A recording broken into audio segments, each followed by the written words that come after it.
this idea of the fan being the fifth talent was integrated really early on. We don't let anybody get away with anything on the show. We're all going to make fun of ourselves, and what better way to do that than letting fans do it as well.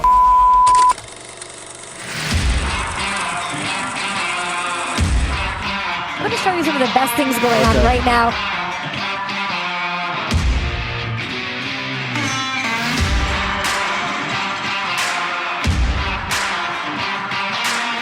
Second offensive possession for Tennessee.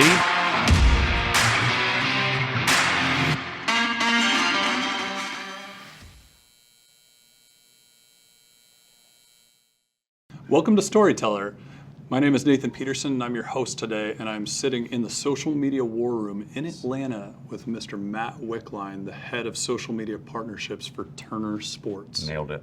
I love it. Yes. Matt, tell me a little bit about what you guys do here at Turner Sports social media. Sure. So Turner Sports, not really an outward-facing brand. It's not a social handle for the most part, but we do represent the social media handles for NBA on TNT, Shaqtin' a Fool by extension, NBA TV, E-League, BR Live, Bleacher Report Live, and we also, I feel like I left something out. Did I say NBA TV? If I didn't, they get double love. Some of my favorite brands in sports. I do not represent Bleacher Report, so just know that. So that falls outside of my umbrella. But my role in particular is really figuring out how to take these social media handles, which do such a great job of amplifying these linear networks or these brands. Oh, I left out March Madness, and make them relevant beyond the TV window, and make them even bigger during the TV window. So as a partnerships person, I want to find ways to deal with our business, to deal with our ad sales team, and to deal with the platforms themselves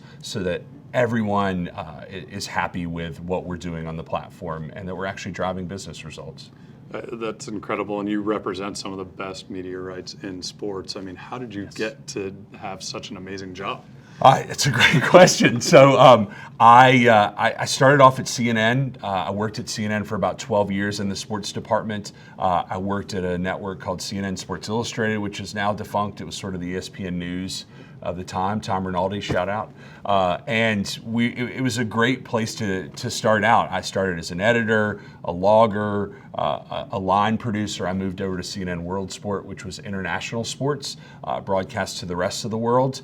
And then I came over to Turner Sports to work on NCAA.com and eventually started overseeing all of our digital properties from a content perspective. So I took a long journey to kind of figure out everything it takes to create content on any platform, and then became a 43-year-old man in social media. I mean, what could go wrong? But no, really, like all that expertise from knowing what it takes to put a piece of content out there has really paid off when it comes to figuring out how to make a platform happy, how to get a business deal done, or how to bring in a brand that really wants to put its name next to the content you're creating. Yeah, I mean, that's your pathway that you just described is unique, and it also lends itself to be really authentic in this evolution of storytelling that has gone across traditional channels and evolved through social media channels. That's amazing, and you guys actually received a piece of shiny hardware this year. All right, and the Emmy goes to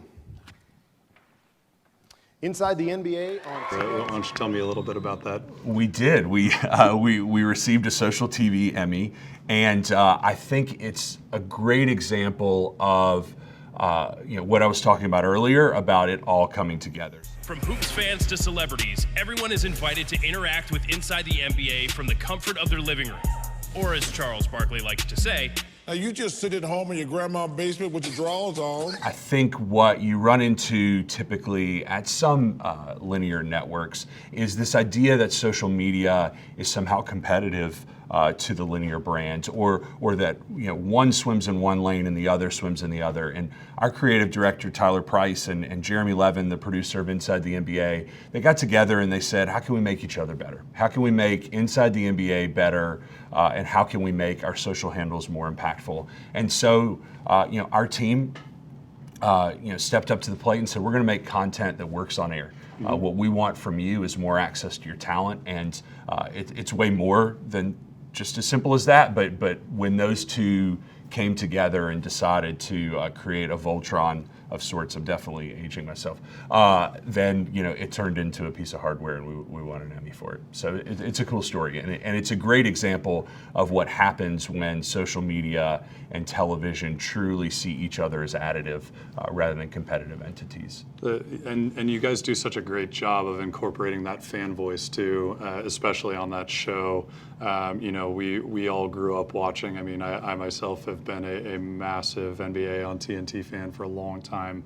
And a Charles Barkley fan all the way back to when he was playing. Yeah, but now you actually have this opportunity as a fan to talk directly to the talent, and if you say something clever enough, you might just show up on TV. Absolutely, yes, and that is, I mean, we saw a graphic the other day. We've had Twitter handles for 10 years, so I don't know exactly when it started, but this idea of the fan being the fifth talent was integrated really early on. Before others were doing it, I believe. And to your point, at any moment, a fan can see something Chuck is saying or something Kenny's saying. We have producers who are actually combing social media for that content and then displaying it on air, and then our talent gets a chance to react to it. So we don't let anybody get away with anything on the show. Barkley would pick Krispy Kreme donuts for the first bit. Well, look at your fat ass, too. Don't you sit me talking about it. Put that dude picture back up. Do not go to commercial break. Tim Kiley, the executive producer, he just thinks it should be, no one gets a pass. Yep. We're all going to make fun of ourselves, and what better way to do that than letting fans do it as well and having them be a part of the show. I've been trying out Wickline, and I still haven't made the show, so okay. I'm just saying. Well, we might need to whitelist you. I'm putting in a plug. Okay, we're now going to go into what we call the lightning round. These are lightning fast answers, 1 to 2 words, and we will get through this as quick and as painless as possible. Great. I have no internal dialogue, so this should be fun. Okay, let's start with, what did you want to be when you grew up? I wanted to work in sports television. What was your actual first job? I worked at The Gap, straight out of Reality Bites. Are you good at folding shirts still? I'm amazing. I'm actually a great shirt folder if anybody needs advice. All right. Who is your favorite storyteller of all time? Slick Rick. That's a good one. Thank you. What would be your walk-up song? Big Rings, no doubt about it. Very nice. What's your favorite breakfast cereal? Captain Crunch. It's even good on a donut.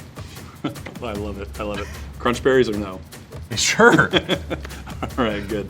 Best UNC basketball player that is not named Michael Jordan? Ed Cota. All right. And finally, we're going to end on the best stories are. I'm going to give you 3 words. 3 words. Inspirational, emotional, and I think when those two come together, it has to be an appropriate length. I know that's not really an adjective, but where you put it is really important in how you tell it. I love it. All right, Wick, you are off the hot seat. Lightning round is complete. Okay. We might need a towel if somebody's got one. So let's jump into what's my favorite part of this show. I would love for you to tell us a story. Okay. Something that kind of brings you back to, what you love about what you do as a storyteller. What's one of your favorite stories to tell? Sure. Okay. So probably the best part of any job I've ever had is it used to be my role to run onto the court as the confetti was falling during March Madness and interview players immediately after they'd won. You've got Tracy Wolfson and her producer doing it. You've got Jim Gray doing it for radio and his producer, Andy Garcia, and then me. So it was like such a select, it just felt really cool to be able to do it. And it was really cool for a few years until Duke won in 2015, and that was painful. And I thought it couldn't get worse. But the next year, for some of you that may remember, a young man named Chris Jenkins erased the greatest UNC shot in history by Marcus Page by canning a 3. And so my job is now, so I've been completely gutted, to go chase after the man who just erased all my hopes and dreams. But to bring context to it, that day I was working with Craig Sager, and I never worked with Craig before, and this is really late in Craig's battle with cancer. What I didn't know that day is that he'd had 2 platelet transfers, which is apparently a really painful process, and it had taken multiple hours out of his day.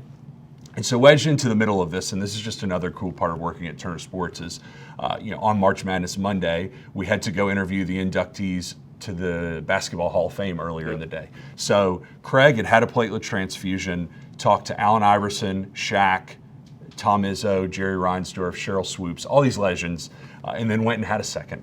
And now we come to the arena, and that night Michael Jordan's there, and he happens to be the only person who could have gotten Michael Jordan, and he did. And so this day of just having everything brought into context, the Jenkins shot didn't seem like that big of a deal. Yeah. And so Craig and we climb onto the stage, and Jenkins is running everywhere. Like, he's a wild man. He's going off the stage, and he's hugging his mom, and you've got these three entities kind of like angling for Chris, because everybody wants to talk to him. And I look at Craig and I say, let's just get somebody else. And he looked at me and he's like, we're not getting somebody else. But he wasn't moving. He was just standing there. Yeah. And he was just waiting for that perfect moment. And of course, that perfect moment came. Chris jumped off the stage and went and celebrated with some students. And Craig made a beeline to the stage, because the only way Chris was going to get back on the stage was if Craig helped him up. And as he helped him up, it just parlayed nicely into an interview. And so we got the guy. Man, we're just trying to be legendary. You definitely are. You guys have been playing your best basketball down this stretch. Yes. And it was just such a perfect culmination of exactly what I was talking about before. It was inspiring to spend the day with Craig, and it was emotional to be around it all day and to be surrounded by this many stars and see someone who's such a pro just taking it all in strides. And I know it's not relative to this part of the story, but later in that day, the perfect ending to the day, we all huddled up at an after party. Our whole team had come together, and Joe Underhill, Underdog for you that are big fans of Inside the NBA, had gotten a phone of Chuck jumping up as Villanova had won. Chuck's daughter was a grad of Villanova, and he was really excited about it. And it was just phone footage behind the scenes that you never would have seen otherwise. And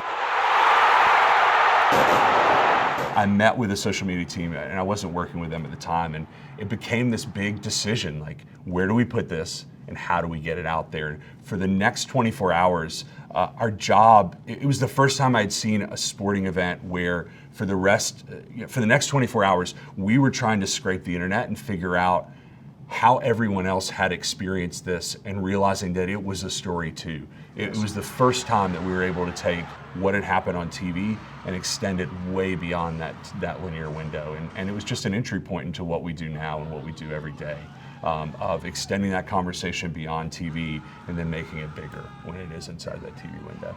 I love it. I mean, you touched on every element that makes a great story. I mean, even just first starting off with Craig Sager, who's an absolute legend, and those of us who grew up watching him forever. And I think you may even take some style cues from the man. Oh, I got chills when you were giving me the tour the other day, and we saw his jacket, in a frame on the wall. That's somebody who's legendary, who every future storyteller is going to learn from as well, all the way to what we've seen evolve today into everybody being able to use a mobile phone to capture real, raw, in the moment emotion, and then being able to use that across different media channels is just so incredibly powerful. Without a doubt. That said, I mean, let's take us into kind of our last segment, and I would love, your expertise. Like, let's riff a little bit on what does the future look like in this space? When everything is moving to billions of mobile devices, and you've got players, celebrities, fans, influencers. What do you see coming in the future?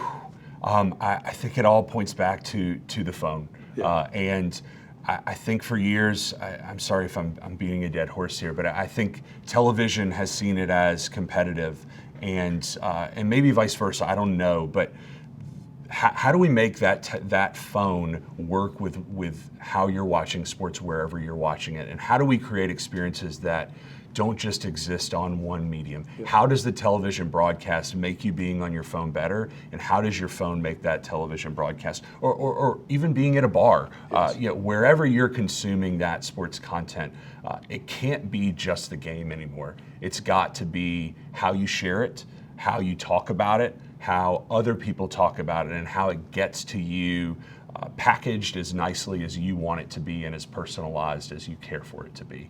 I agree. I mean, and we've riffed on this before in the past too, but sports is that great equalizer and brings everybody together, across, multiple different cultures and multiple different conversations, and it's just such a great opportunity to gather and watch something. And so the phone is additive to that, but generally when we're watching sports, we do want to watch it in a gathering on the large screen, and then so what do you do with the phone in order to supplement that, because people are obviously receiving more and more context and content by way of their mobile devices. And you think about things like 5G coming about, that experience is only going to get more and more enhanced, and you're going to receive more and more context and content as you're walking about. Sure. Yeah. Is that a question? I'm sorry. No. That I think I think this is perfect, man. I mean, I've really enjoyed this conversation. You are one of the foremost experts in this space, and I am proud to call you a friend, and excited that you had us down here today in Atlanta in your war room. And I want to thank you very much for joining Storyteller. So until next time.